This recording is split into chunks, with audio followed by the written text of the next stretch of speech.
Hey everybody, welcome back to Race of History. Today we are doing one of the most bizarre episodes in history.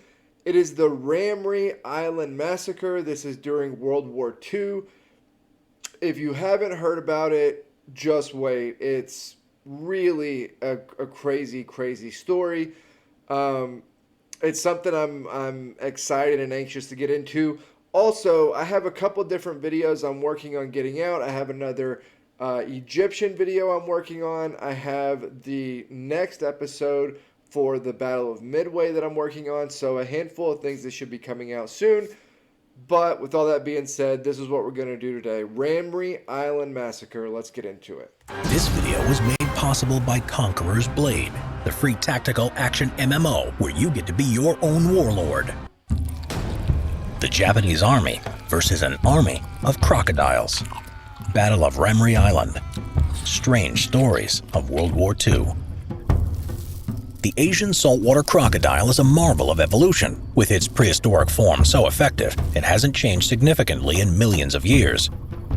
It is the largest reptile on the planet, in some cases growing up to 23 feet in length and weighing around a massive 2,200 pounds. As an apex predator, with its armor-like thick skin and powerful bite, it makes for a most formidable opponent. It is at the top of its food chain and will fight and devour any animal that enters its territory, including monkeys, birds, turtles, and even sharks. And of all the crocodile species, the saltwater variety has the strongest tendencies to treat humans as prey. They almost seem to regard us as a tasty snack that's to be savored and enjoyed. The saltwater crocodile is an opportunistic predator, waiting for food to come its way rather than going hunting for it. Any animal within a salty's range on the water's edge is likely seen as food. Humans who find themselves in this dangerous predicament can end up being the predator's next tasty treat. In contrast to this ferocious crocodile, the average Japanese imperial soldier of World War II was around 5 feet 3.5 inches tall and weighed around 120 pounds. He was fanatically dedicated to the emperor, focused and taught that surrender was not an option. He could live on a handful of rice a day, supplemented with what else could be foraged in the surrounding jungle. This could be snakes, rats, or even large spiders.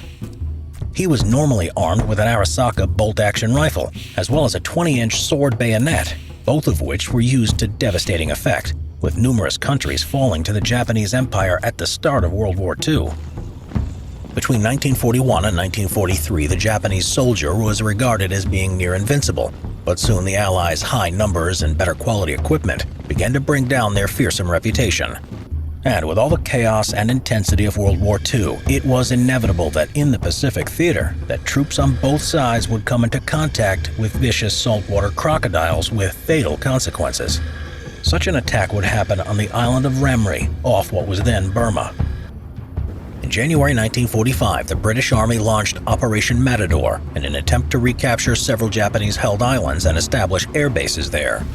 The Allied attack on Ramree began with a naval bombardment by a task force headed by the British battleship HMS Queen Elizabeth, which could fire 2,000-pound shells up to a distance of 30 miles. This barrage was quickly followed by RAF P-47 Thunderbolts, which strafed the beach ahead of the invasion force. Then the Japanese garrisons were mercilessly bombed by B-24 Liberator heavy bombers. Within hours, the Allies exerted complete control of the skies across the whole island, as Grumman F-6F Hellcat naval fighters from the carrier HMS Amir maintained air superiority. Then the Allies' amphibious landing began. Troops made their way through a coastal minefield, landing large numbers of Indian soldiers who were unopposed as they came ashore. But as they moved inland, the fighting began, quickly intensifying as the Japanese forces held out against their advance. And so this is obviously something that's relatively common. You have a ton of island hopping in World War II. Basically, a ton of the Pacific Theater is in island hopping. And so this is what you do. You started off with a naval bombardment. In fact, I would say this is even more than what they did in some cases with regards to exactly how many planes they had and the bombings inland and all that. a lot of times it's a naval bombardment. It lasts for a while. That kind of softens things up, and then in the ground troops would go.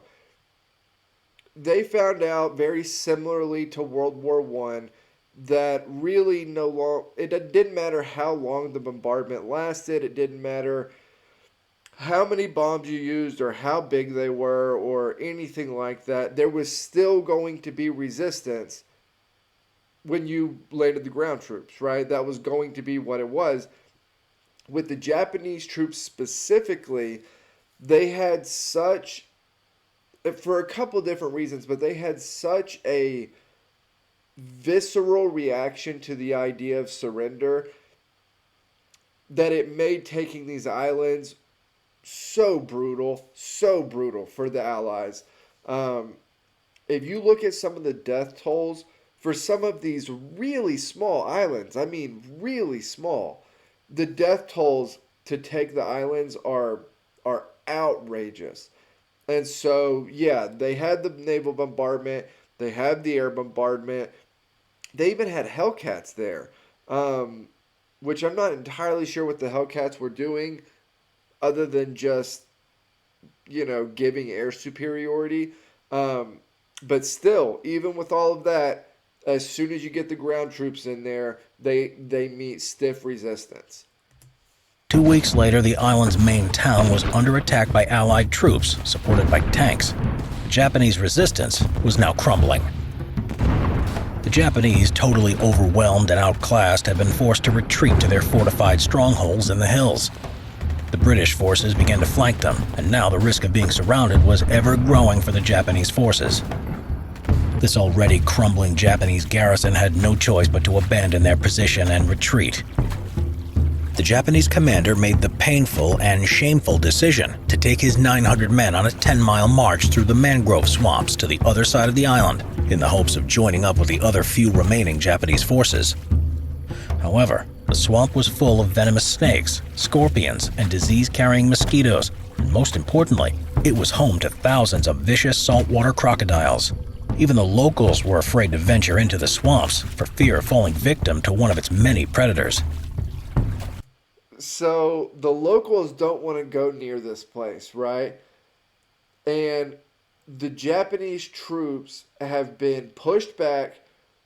They're worried that they're going to get outflanked here, and they move through it, not just to it. They're going to move through.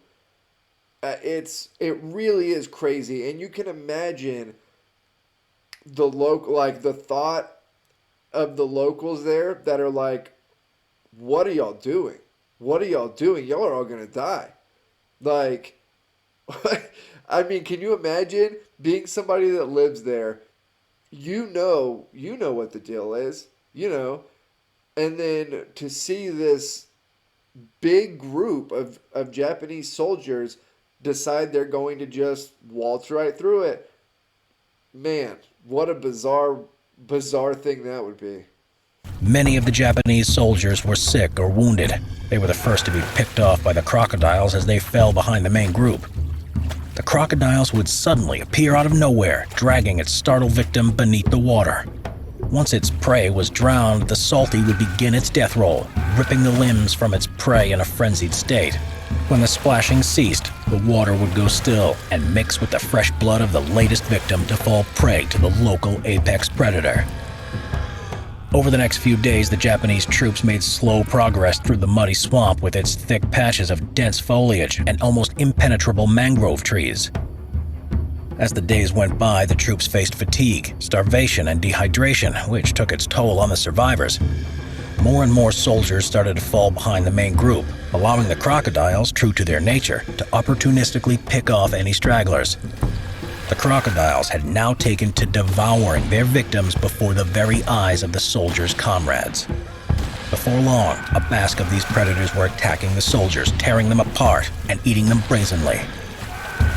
One night, the crocodiles would boldly wander into the Japanese camp and snatch an exhausted soldier, dragging him screaming into the swamp. His cries would quickly stop as he was eaten alive. Before long, these highly territorial creatures were seemingly killing for the sheer pleasure of it. Though, being opportunistic predators, it's far more likely they were excited about the abundance of a new food source. Within a week, the days and nights were filled with screams and gunfire as more soldiers were killed by the crocodiles. And what do you do once you're in there? Like, once you're far enough in that, like, you're really in, it's almost like we did the Egyptian battle yesterday, and part of it was deciding whether to go north or south around this mountain or to go through a mountain pass.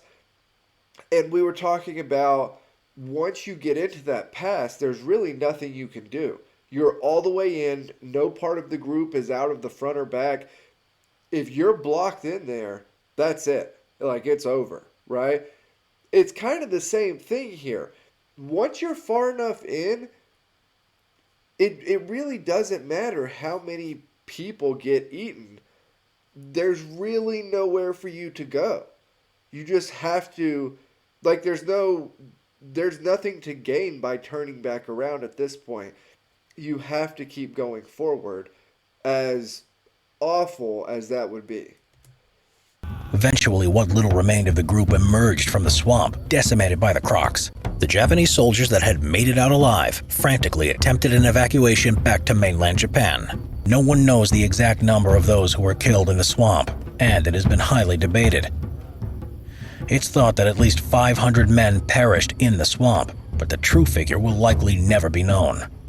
On February 17th, the Japanese carried out aerial bombing raids that sunk an Allied destroyer, providing a distraction so a small fleet of rescue craft could evacuate the remaining survivors off the island. By February 22nd, the Japanese resistance on Ramree Island came to an end.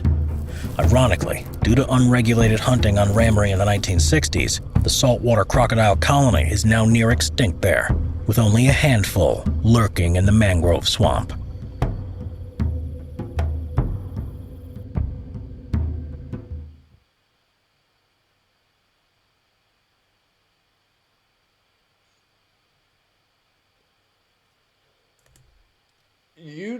So there are just absolute horror stories about some of the things that were seen and come across in the Pacific Theater in World War II, right? Because you're fighting on these islands, it's jungle in a lot of places. It's a totally different world.